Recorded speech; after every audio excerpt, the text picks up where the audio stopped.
Mahadev batting app मामले में बड़ा खुलासा हुआ। ईडी की चार्जशीट में छत्तीसगढ़ के पूर्व मुख्यमंत्री भूपेश बघेल का भी नाम सामने आया है। पूर्व सीएम के अलावा चार्जशीट में शुभम सोनी, अमित कुमार अग्रवाल, रोहित गुलाटी, भीम सिंह और असीम दास का नाम शामिल है। चार्जशीट में नाम आने के बाद अब भूपेश बघेल की मुश्किलें बढ़ सकती हैं।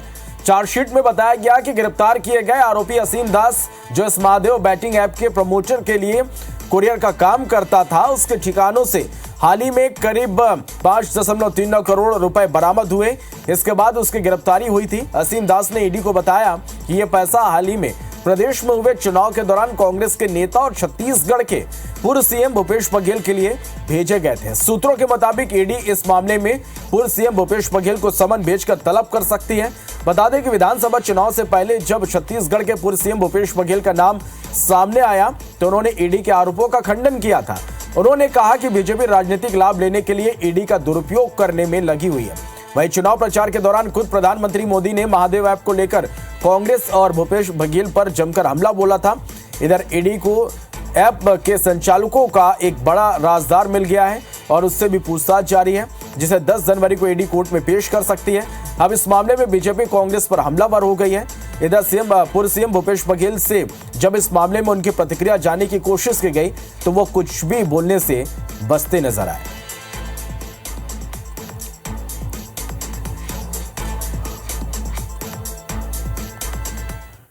देखिए, अपराध कोई भी व्यक्ति करे, छत्तीसगढ़ के संपदा को लूटने का कोई भी काम करे, छत्तीसगढ़ के युवाओं को कोई भी गलत रास्ते में ले जाने का काम करे, कोई भी व्यक्ति हो, कानून से नहीं बचेगा। कानून निष्पक्ष जांच करेगी।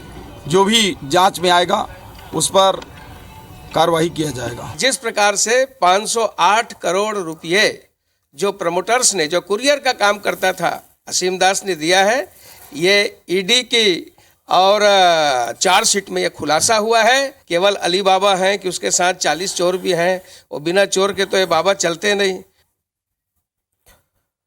चले तो महादेव मामले में लगातार कई बड़े खुलासे हो रहे हैं। ज्यादा जानकारी के लिए सीधा रुख करेंगे रायपुर का। हमारे सहयोगी तहसीन जैदी इस वक्त हमारे साथ लाइव जुड़ रहे हैं। तहसीन, महादेव मामले में लगातार कई बड़े खुलासे हो रहे हैं, कई नाम सामने आ रहे हैं। जो आरोपी उन पर शिकंजा कसने की पूरी तरह से तैयारी है, और क्या खुलासे इस पूरे मामले में अब तक हुए?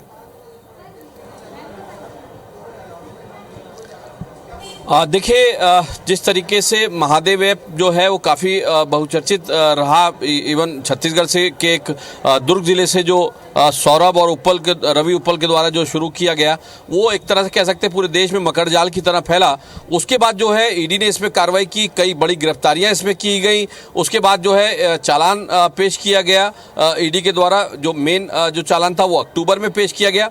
उसके बाद जो है जिस तरीके से जो पिछले जो विधानसभा चुनाव के दौरान जो एक बहुत ही ये मुद्दा बना था, जिसमें अगर बात करें शुभम सोनी, उसका एक वीडियो वायरल हुआ था। उसमें जिस तरीके से उसने गंभीर आरोप लगाए थे कि 508 करोड़ रुपए जो है जो पूर्व सीएम भूपेश बघेल और कांग्रेस पार्टी को दिए गए थे, उसकी सत्यता हालांकि वो अलग बात थी कि उसकी क्या था क्या नहीं था।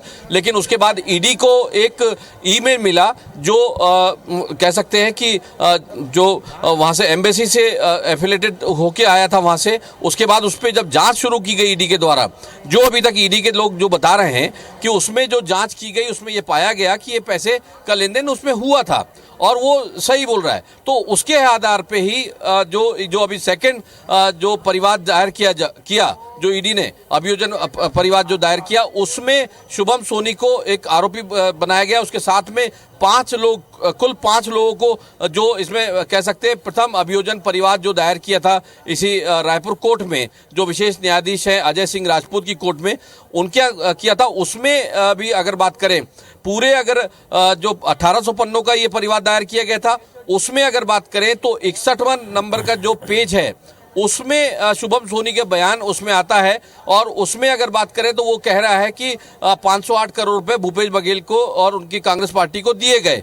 तो उसमें 61वें नंबर पे उनकी चार्जशीट में यहाँ पे जो अभियोजन परिवाद दायर किया गया उसमें उनका नाम है। तो अब ये इसके आधार पे अगर बात करें तो उनके वकील से, जो ईडी के वकील से भी जो हमारी बात हुई और जो जानकार भी ये कहते हैं और जो हमारे ईडी के सूत्र जो बता रहे हैं वो यही कह रहे हैं कि आने वाले दिनों में भूपेश बघेल की मुश्किलें बढ़ सकती है, क्योंकि उनको समन्स देके बुलाया जा सकता है, पूछताछ की जा सकती है। तो कुल मिला के कह सकते हैं कि अब जैसे कि इसमें एक बात और सामने आई है कि महादेव ऐप की जो अगली सुनवाई है वो 10 जनवरी है इसी महीने की। तो उसमें भी एक बात सामने आई है, जो हमारे पुख्ता सूत्र इस बात को कह रहे हैं कि ईडी को एक महादेव ऐप का जो सौरभ चंद्राकर, रवि उप्पल और शुभम सोनी, इन तीन का जो राजदार है, एक बड़ा राजदार है जो इनका पूरा पैसों का लेन देन करता था, वो उनके पास है, जिसको वो बहुत जल्द 10 तारीख के आसपास जो है पेशी के दौरान पेश कर सकती है। इस बात की भी सूचना है। तो क्योंकि उसी के आधार पे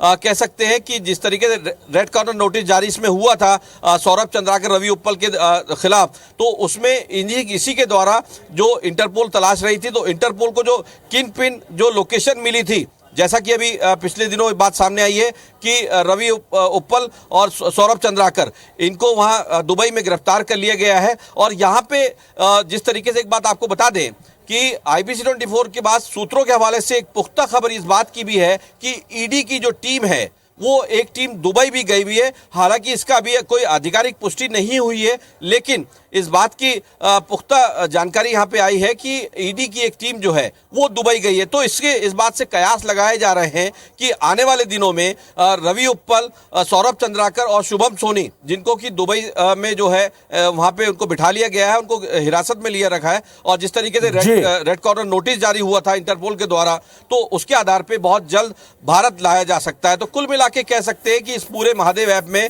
अब ईडी ने जांच तेज कर दी है और आने वाले दिनों में कई बड़ी गिरफ्तारियों की बात जो है उसके निश्चित वकील रूप यहाँ से पे कर रहे हैं। जिनके नाम सामने आए उनकी मुश्किलें आने वाले दिनों में बढ़ेगी।